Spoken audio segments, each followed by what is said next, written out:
We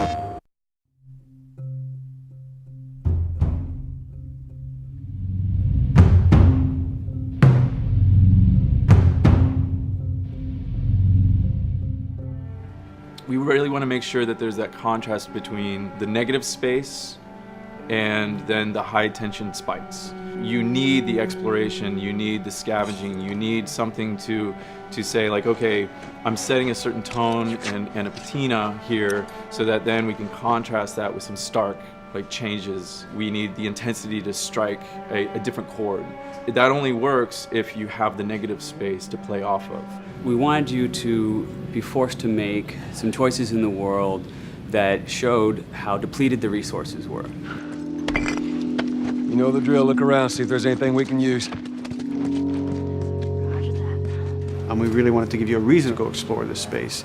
It's like, well, you need to look for supplies that will help you survive another day in this world. Throughout the world, the player finds all sorts of different pieces of items, such as rags, alcohol, bits of broken blades, bindings, and you can combine these together in different ways in order to create items that are useful for surviving in this world. Some items in the recipes require the same combinations of things or the same types of resources. So you have to make this choice. Do I want to go offensive with it? Do I want to go defensive with it? I can find a bottle of alcohol and some rags and I can create a Molotov cocktail from it. That's going to help me take out a couple guys if I use it appropriately.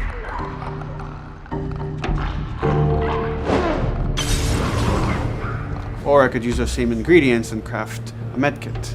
And that lets me kind of choose, do I want to play it more defensively and kind of have items that help me heal myself, or much more aggressively, I want to have items that help me kill and destroy in order to then progress and get out of this area.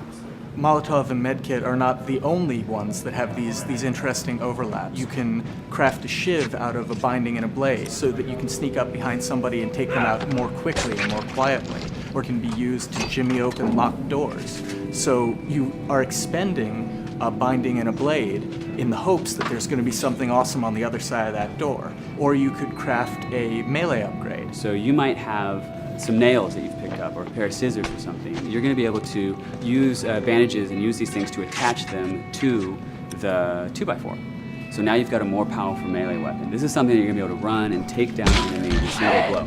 Alternatively, you can use those same type of nails to make a bomb. This is something you can place in the world and they're going to be able to trigger it. Since resources are limited, you stealth past an encounter, you're not getting the stuff that was encountered. Not just the stuff off the guys that you would have taken down, but also in terms of what's in the environment for you to scavenge. So you have to balance that risk versus reward, but it's definitely all a part of the choice. And sometimes the world doesn't give you a choice. Sometimes the battle breaks out in a way you didn't expect, and you have to make decisions, like in the moment. So that's another reason why we did the whole crafting system live. We didn't want the player to have to scroll through a long list of different items. We wanted it to be the absolute minimum amount of button presses. The thing that I hate about any game's UI is when it pulls you out of the game for too long. So that was a challenge to reduce it all to like that half of a screen. And you want to see Joel. You want to see like what's going on around him and be aware of what's happening so you don't have an infected run up on you and start beating on you when you're crafting shivs and stuff. So we needed to make it streamlined and fast enough that you felt like you could take just that moment and be able to craft that thing that's going to mean your survival in the next 30 seconds or your failure to survive.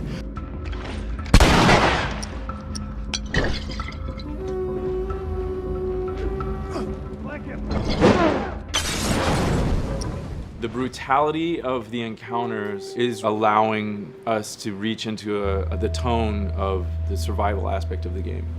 When something comes up in their way, whether it's a human or infected, then Joel and Ellie, you hear them whisper to each other and you see their animations change. Everything, their whole demeanor reacts to the scenario in front of them. And that's the same feeling we want you to have when you're holding that joystick. It's just like, oh, okay, what do I have in my inventory? How many are there? Where are they at? Locate them and try to figure out, okay, what are we gonna do? Joel, there's something over there.